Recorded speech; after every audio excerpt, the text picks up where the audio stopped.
El 28 de octubre de 2017, una joven mujer de 29 años llamada Alexia Daval salió a correr como hacía cada mañana, pero desde esa misma mañana nunca volvió.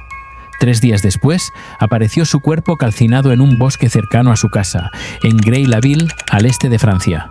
Su esposo, Jonathan Daval, se mostró ante las cámaras como el marido destrozado, clamando por justicia.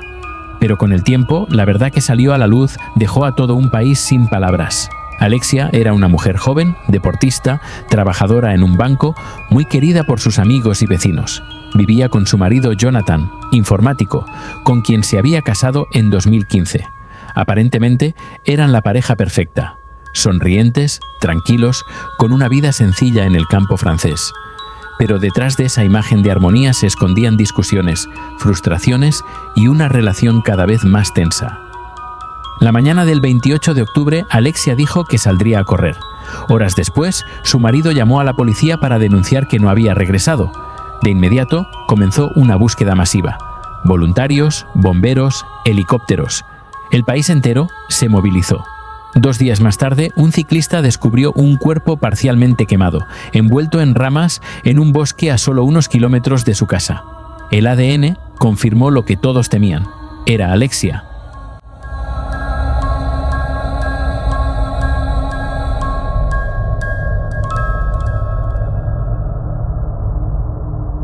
Ante los medios, Jonathan Daval se mostró roto, llorando desconsolado.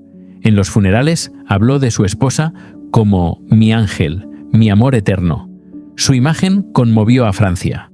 Durante semanas fue símbolo del marido que sufre, de la víctima colateral de un crimen atroz. Pero a medida que la investigación avanzaba, las piezas no encajaban. No había signos de entrada forzada en su casa, y los rastros del coche de Jonathan aparecieron en el bosque donde hallaron el cuerpo.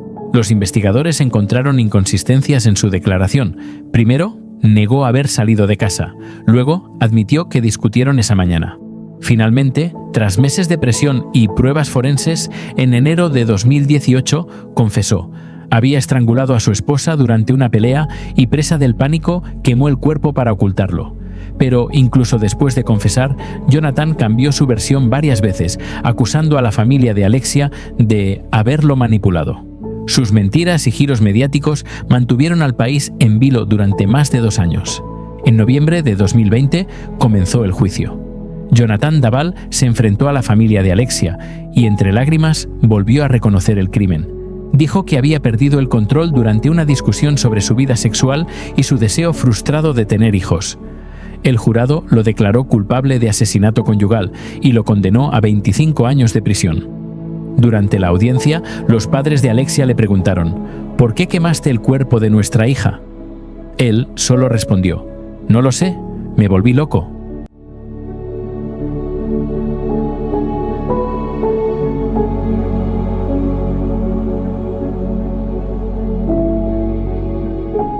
Jonathan Daval, condamné pour le meurtre de son épouse, porte plainte contre sa belle famille, la famille de son épouse décédée. Exactement. Depuis sa prison, aussi surprenant que ça puisse paraître, Jonathan Daval attaque les proches d'Alexia, donc son épouse qu'il a avoué avoir tuée après, on s'en souvient, avoir joué les maris éplorés, meurtre pour lequel il purge aujourd'hui 25 ans de réclusion criminelle. Jonathan Daval a porté plainte contre la mère et la sœur d'Alexia, une plainte pour diffamation annoncée hier par son avocat et qui vise des propos tenus par les 2 femmes dans un documentaire, c'était sur Canal+ au mois de novembre, une série intitulée Alexia, notre fille. Et il est question de la fausse couche d'Alexia qu'elle a subie quelques mois avant sa mort en 2017. Oui, on sait que cette difficulté à avoir un enfant faisait partie des sujets de tension dans le couple. Dans le documentaire, la sœur d'Alexia estime que cette fausse couche n'était pas accidentelle et sa mère évoque très clairement l'hypothèse d'un empoisonnement. Elle n'a pas pris conscience qu'il l'a droguée, déclare-t-elle. Selon elle, Alexia aurait donc été droguée à son insu. C'est une hypothèse qui effectivement avait été étudiée au cours de l'enquête avec des expertises toxicologiques qui avaient semé le trouble. On avait retrouvé des traces de somnifères, des traces d'antidouleurs, de calmants, de tramadol par exemple dans le sang d'Alexia, des substances contre-indiquées pour la jeune femme qui s'était lancée à l'époque dans un processus de procréation médicalement assistée, mais le médecin légiste avait écarté l'hypothèse d'une soumission chimique et donc cette idée que les produits avaient pu être administré à son insu, d'où cette plainte pour diffamation. Aujourd'hui, l'avocat de Jonathan Daval dénonce des thèses fausses, J'aurais préféré ne pas déposer plainte et que la famille d'Alexia n'invente pas des histoires, a-t-il dit hier soir sur BFM. Il juge qu'il y a une volonté de la famille de nuire aux plaignants. On crée une série dans laquelle on refait l'affaire. Jamais il n'a été question, dit-il, que Jonathan Daval ait pu provoquer une fausse couche en administrant des substances médicamenteuses. Mais ce faisant, on recrée un nouvel épisode, là, en fait. Exactement. C'est vraiment la série qui n'en finit pas. C'est assez... El caso conmocionó a toda Francia, no solo por la brutalidad del crimen, sino por la doble traición, la de un marido que asesinó a su esposa y engañó a todo un país. El rostro lloroso de Jonathan en televisión se convirtió en símbolo del engaño.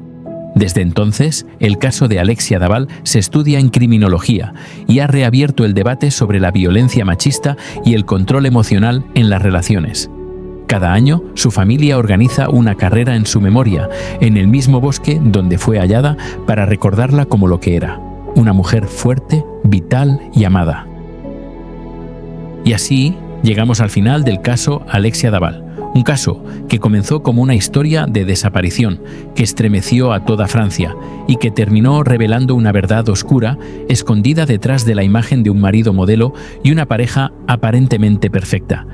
Una historia que mostró cómo la fachada social puede engañar, cómo la violencia puede vivir dentro de la misma casa y cómo el dolor de una familia entera puede convertirse en espectáculo público cuando la justicia tarda, pero llega. Alexia no era solo un nombre en los noticieros, era hija, hermana, amiga, esposa. Era una mujer joven con planes, con una vida por delante y con el derecho, como cualquiera, de vivir sin miedo. Y su muerte nos deja muchas preguntas que siguen siendo necesarias.